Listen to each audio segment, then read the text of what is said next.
بسم اللہ الرحمن الرحیم۔ صرف 5 منٹ کا مدرسہ قرآن و حدیث کی روشنی میں 253واں دن 13 رمضان المبارک۔ نمبر 1، اسلامی تاریخ۔ حضور صلی اللہ علیہ وسلم کو نبوت ملنا۔ رسول اللہ صلی اللہ علیہ وسلم غار حرا میں اللہ کی عبادت میں مشغول تھے کہ آپ صلی اللہ علیہ وسلم کی نبوت کی مبارک گھڑی آ پہنچی۔ حضرت جبرائیل علیہ السلام غار حرا میں تشریف لائے اور آپ صلی اللہ علیہ وسلم سے کہا کہ پڑھیے۔ آپ صلی اللہ علیہ وسلم نے جواب دیا کہ میں پڑھا ہوا نہیں ہوں۔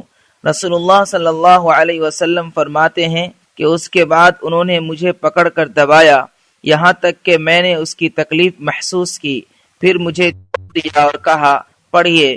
میں نے جواب دیا کہ میں پڑھا ہوا نہیں ہوں۔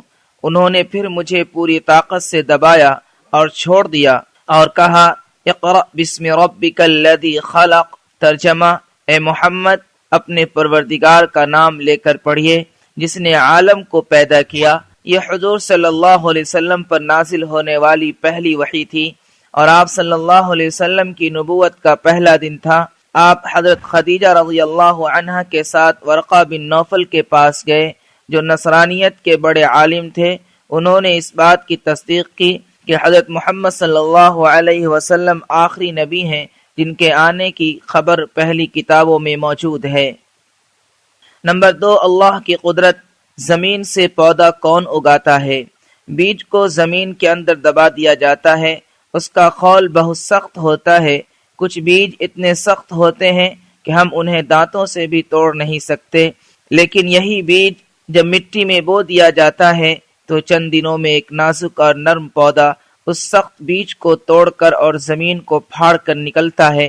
آخر اس سخت خول کو کون توڑتا ہے اور زمین سے پودا کون نکالتا ہے؟ قرآن پاک میں ہے، یقیناً اللہ ہی بیجوں اور گٹلیوں کو توڑتا ہے۔ نمبر 3، ایک فرض کے بارے میں۔ زکوٰۃ مستحق کو دینا ضروری ہے۔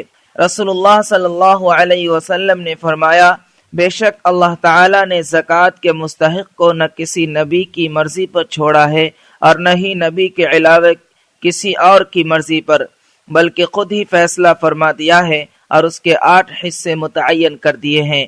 فائدہ، زکوٰۃ کا جو مستحق ہے اسی کو زکوٰۃ دینا ضروری ہے، اور جو زکوٰۃ کا مستحق نہیں ہے اگر اس کو دے دیا تو زکوٰۃ ادا نہیں ہوگی۔ نمبر 4، ایک سنت کے بارے میں۔ غسل کرنے کا سنت طریقہ۔ حضرت عائشہ رضی اللہ عنہ فرماتی ہیں کہ رسول اللہ صلی اللہ علیہ وسلم جنابت کا غسل یعنی فرض غسل فرماتے تو سب سے پہلے ہاتھ دھوتے، پھر سیدھے ہاتھ سے بائیں ہاتھ پر پانی ڈالتے، پھر استنجا کی جگہ دھوتے، پھر جس طرح نماز کے لیے وضو کیا جاتا ہے اسی طرح وضو کرتے، پھر پانی لے کر اپنی انگلیوں کے ذریعے سر کے بالوں کی جڑوں میں داخل کرتے، پھر 3 دفعہ دونوں ہاتھ بھر کر یکے بعد دیگرے سر پر پانی ڈالتے، پھر سارے بدن پر پانی بہاتے اور سب سے اخیر میں دونوں پاؤں دھوتے۔ نمبر 5، ایک اہم عمل کی فضیلت۔ خوف خدا میں رونا۔ رسول اللہ صلی اللہ علیہ وسلم نے فرمایا، جو آدمی اللہ کے ڈر سے روئے اس کا جہنم میں جانا اسی طرح محال ہے جس طرح دودھ کا تھنوں میں جانا۔ خلاصہ، جس طرح دودھ باہر آ جانے کے بعد تھن میں دوبارہ جانا مشکل ہے، اسی طرح اللہ کے ڈر اور خوف سے رونے والے کا جہنم میں جانا مشکل ہے۔ نمبر 6، ایک گناہ کے بارے میں۔ وارث کو میراث سے محروم کرنا۔ رسول اللہ صلی اللہ علیہ وسلم نے فرمایا، جو شخص اپنے وارث کو میراث دینے سے بھاگے گا اور اسے میراث سے محروم کر دے گا تو اللہ تعالی قیامت کے دن جنت سے اس کی میراث ختم کر دے گا۔